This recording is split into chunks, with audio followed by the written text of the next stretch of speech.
I am super honored to introduce our next poet laureate. She was the second poet laureate, and it is D.L. Lang. She is the author of 13 poetry books, including this one, which she just dropped off.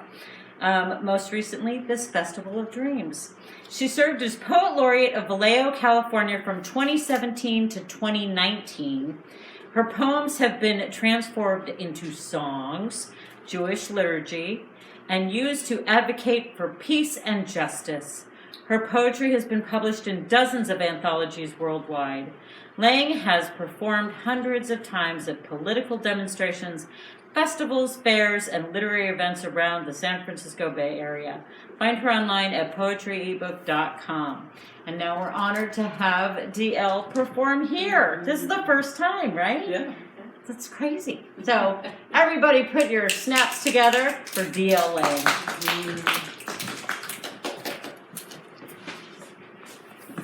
Hi everybody, it's wonderful to be here. I'm honored to get to perform with both of my Poet Laureate colleagues. This first poem is the title poem from this Festival of Dreams. And it's the only pandemic poem I'm going to read because I'd like to give you a little bit of escapism. This Festival of Dreams.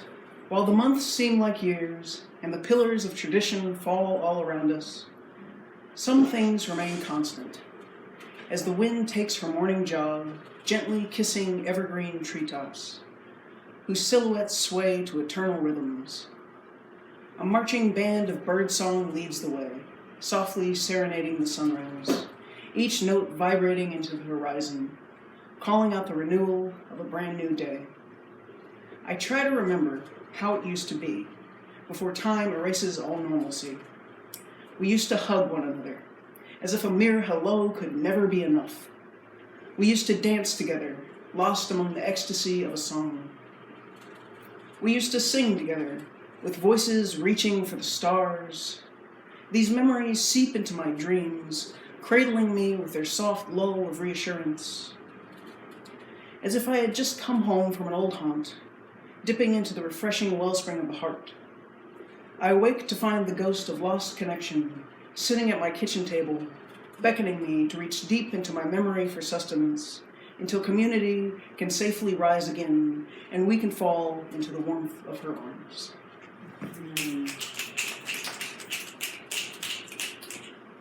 This next one is called The Seeker, and it was inspired by a painting of a woman sitting on a meditation cushion called The Seeker by Sarah Wong.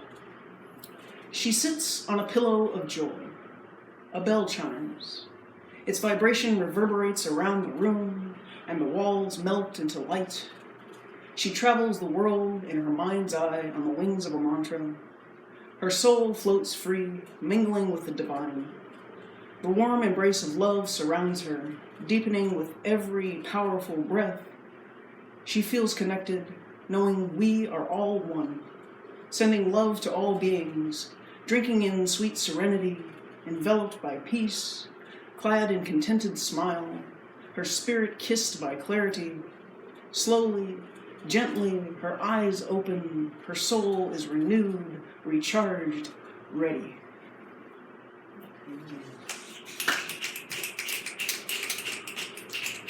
Since it's Rosh Hashanah tomorrow evening, these next couple poems are inspired by my synagogue. Shana Tova to all who celebrate. Penguin's Prayer. Over-caffeinated insomniacs, dreaming, dancing prayers, singing prophets, jiving on Java, juice, and Jewish jams, surrounded by the soulful symphonies, shouting their joyful jubilations skyward, cheerfully chanting holy Hebrew haikus. Voices unite these moonlighting weekend angels, ascending rhythms, rhymes, relaxing, work week's woeful ways escaping, ecstasy's entrance in every breath, nourished by the notes, a comforting chorus, the beat of bongos, poetic prayers, united in friendship, happiness distilled, rising thoughts of infinite gratitude.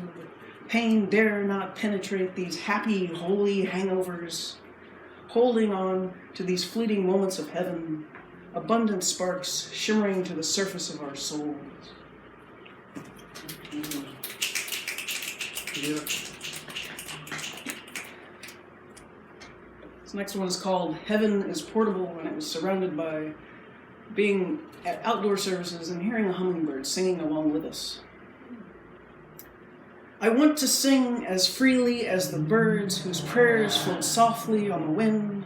I want the words to dance upon my lips like nectar on a hummingbird's tongue. I want to be blanketed by a loving warmth as soft as the coo of the morning dove. I want joyfulness to rise up within me as frequently as the scrub jay's laughter. Such heavenly things I taste whilst laying beneath the trees, the sun shining upon me, reunited with community. Heaven is portable, it whispers the language of possibility, it hums the melodies of the soul. Hiding between holy notes, it yearns to be rediscovered.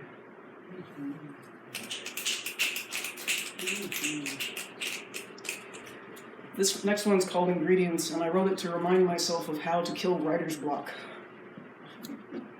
Steel barrels of comfortable solitude.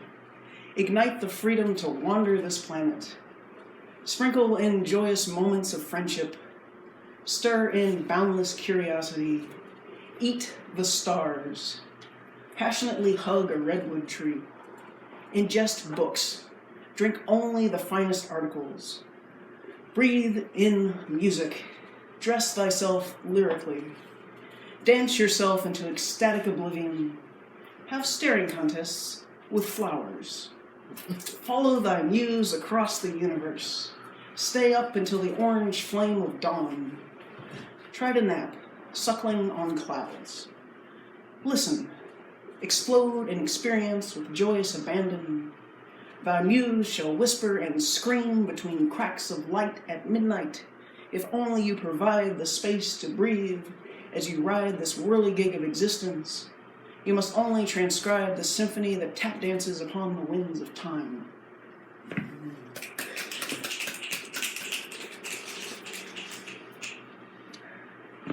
This one, I realized while listening to Jeremy, kind of takes the same rhythm as his poem about photographs.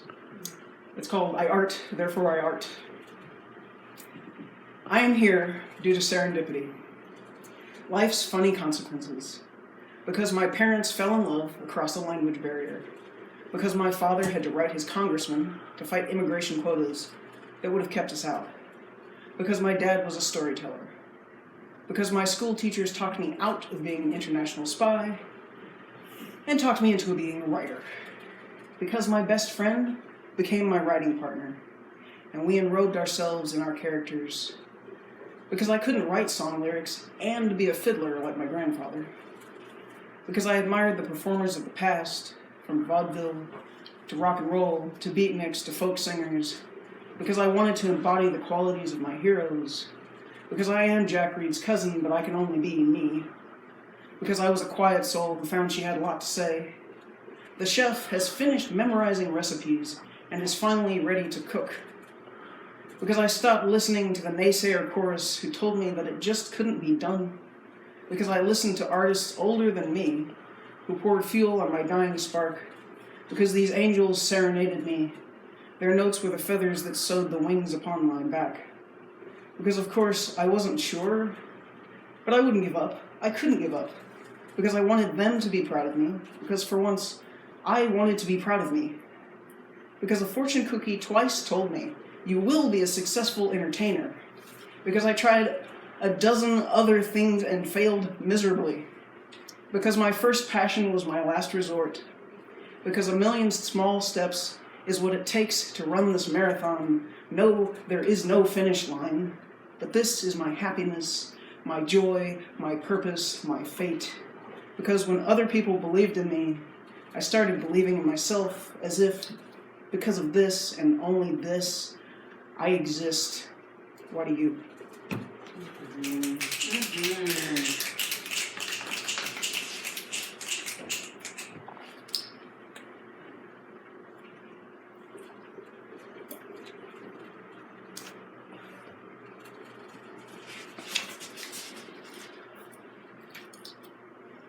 This one is called Spectrum of Souls. In the mirror of your soul, I see myself. And in that connection, I feel only love. You see me as I see myself. I smile. Wrapped in the mirror of bohemian archetype, a flame lost inside the infinite darkness, with no recollection of its own reflection. I ache to dance between the starbursts, a spark in a sea of untapped potential, blinded by the sun of what may never come. I am tethered to a dream. With every gust of wind, I scream, slow. And yet, in the stillness, I long for movement. Breathe.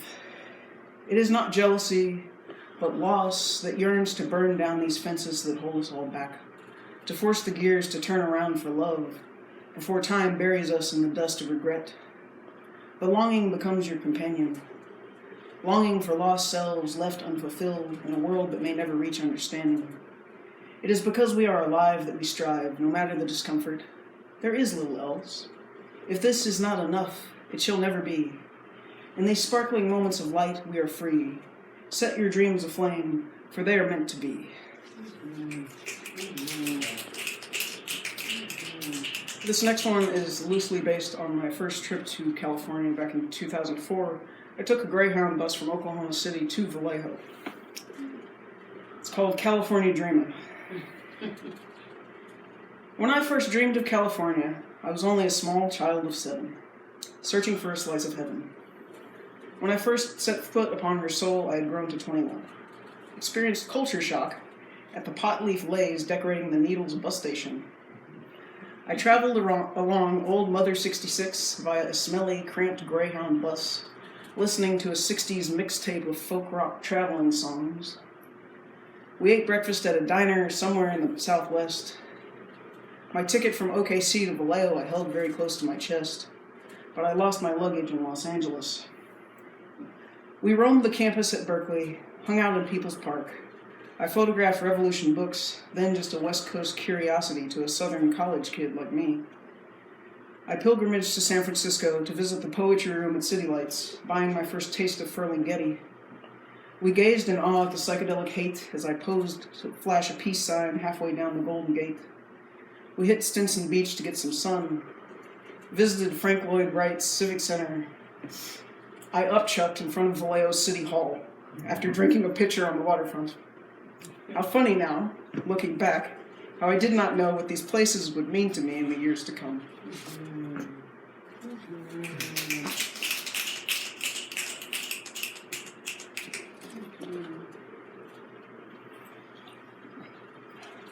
This poem was based on a prompt to write a poem noir, and I'd like to dedicate it to Johanna Ely, who I hope is in the audience. It's called The Snarkadelic Wordsmith Awaits the Penguin Whisperer. Standing in the dark haze of the alleyway, every breath sends a chilly fog into the night. The stars, long since blotted out of the sky by their manufactured neon bulbs flickering in their inconsistent rhythms like an erratic heartbeat. Spooked by unknown sounds and thoughts, unchained in incessant regurgitation, lying awake at midnight between consciousness and dreaming. The mind rambles on like the city streets, never failing in their constant symphony of horns. The cries of those wandering souls, long since forgotten by the society that claims to care, the politicians, photo ops, guilt-driven good deeds, the jaded jerks with their assumptions of panhandling no-goodniks, passing by in their $2,400 suits and brightly shining shoes, never giving a second thought to the down and out. Sleep is a luxury in these days of 24-hour shifts. Electric suns destroying rhythms here since before time. Machines built without off buttons are clicking around the clock. Coffee cups overflowing, endless refills of a caffeinated generation, walking past art and beauty in a haste, a waste, laser-focused on problems man-made and trivial, while eyes grow beet red, dead tired in a race to see what machinery will wear down its rusted elements. In a final cry of acquiescence, its bones and bolts no longer fit to serve. Taxis screaming down the streets in a hurried impatience, as I glance through the calm dance of a paper bag flying in the wind. The ever-present ticking of the silver-encrusted pocket watch hanging from the stranger's trench coat shakes me from my dream. Here he has delivered in simple whisper the keys that unlock that next lexicon, destined to pass from my weary fingers onto simple paper. As if on a movable cue by some divine puppetry, my reluctant muse, the penguin, disappears into the night, leaving this wordsmith waiting once again.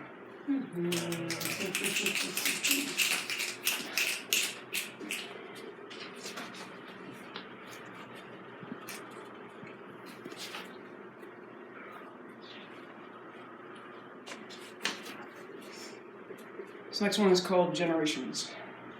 Child, you were born into a world where the lines were already drawn, and the words had their meanings beyond what you're seeing, stretching back throughout history only to ensnare us all in their mysteries, as neutrality is an impossibility once understanding has been achieved.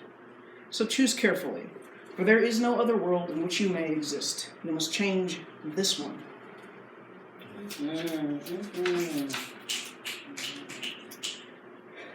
I wrote this next one after the Pittsburgh synagogue shooting, and I'll keep reading this until things change. It's called A World Without Bullets. You say to yourself, reading the newspapers, but that could have been me. We must not let it change us for the worse. We must not hide ourselves from the beauty that life has to offer.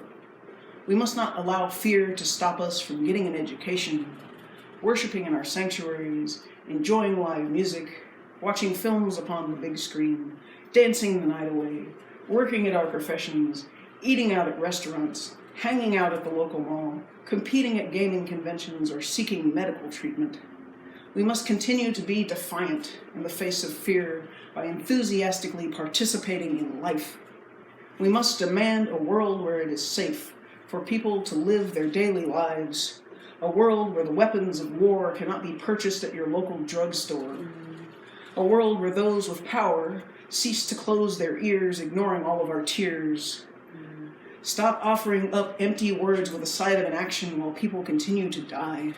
Stop giving in to the demands of the greedy, for you're sanctifying the hatred of the unhinged, rather than acting that their deaths be avenged. For all their sakes, we must demand peace, live peace, breathe peace, be peace. We can have a world free of bullets, but it's up to you to get it.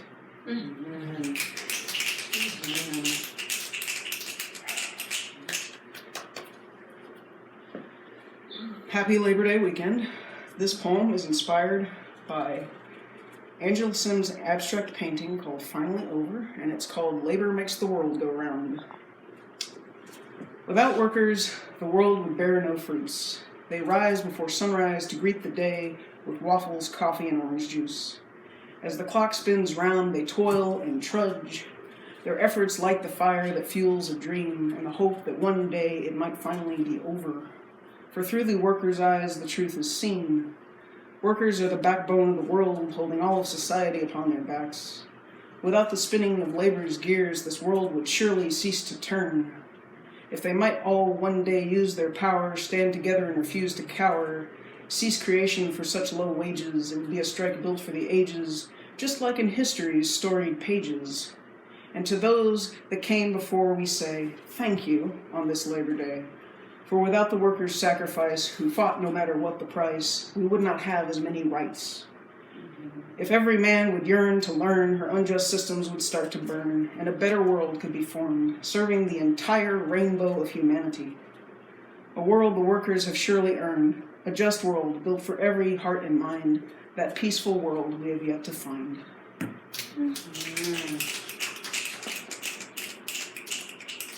This next one is a very special poem, because in all my years of writing poetry for people, I've never actually had somebody say they'd like to hear me read it. This poem is for Nina Serrano, my good friend. It's called Weaver of Words. You who flew across the world like a crimson hummingbird, bearing witness through art to the rumblings of justice, whose words are laced with love and fire, possibility, truth, and hope, whose voice thunders through the airwaves upon the wings of change. My neighbor, my comrade, my fellow weaver of words, may all your days be sweet.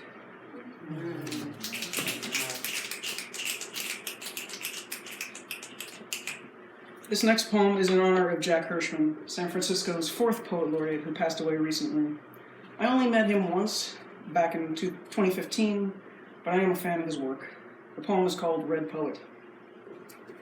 When your heart is ripped out of your chest at the news of a mensch taking his last breath, your mind wanders between grief and disbelief, multiplied by the infinity of your tears. You cry for a spirit you'd only once met, but whose words rang throughout your soul in ways you shall never forget, much as they rippled throughout the world, bearing an unceasing dedication to uplifting the downtrodden of all her populations. A voice whose impact is immeasurable, reverberating throughout the generations, inspiring countless others to join the struggle for a better world, shall echo throughout the centuries, carried by the memories of all who dare to dream that such a world is possible.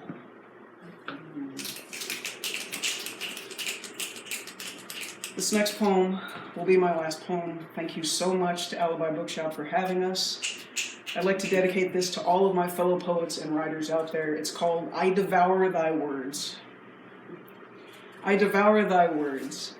As neighbors launch swear-word missiles that land in my ears with a thud of irritation, I devour thy words, not theirs. I devour thy words that dance across paper like a drunken ballerina through a city park lit only by candlelight. I devour thy words, and with them the ideas swim into my mind like a tumbler full of ice and gin, ready to leap into a frosty glass in some downtrodden dive. I devour thy words, and in them hear the echoes of prior heroes who skinny dipped in the same streams of thought and came out purified. I devour thy words with the same enthusiasm at which a songbird greets the sunrise. I devour thy words, be they scribed sweetly, saintly, sinfully, soulfully, or with the fervor of a revolutionary, and I emerge with wonder and purpose renewed. Thank you.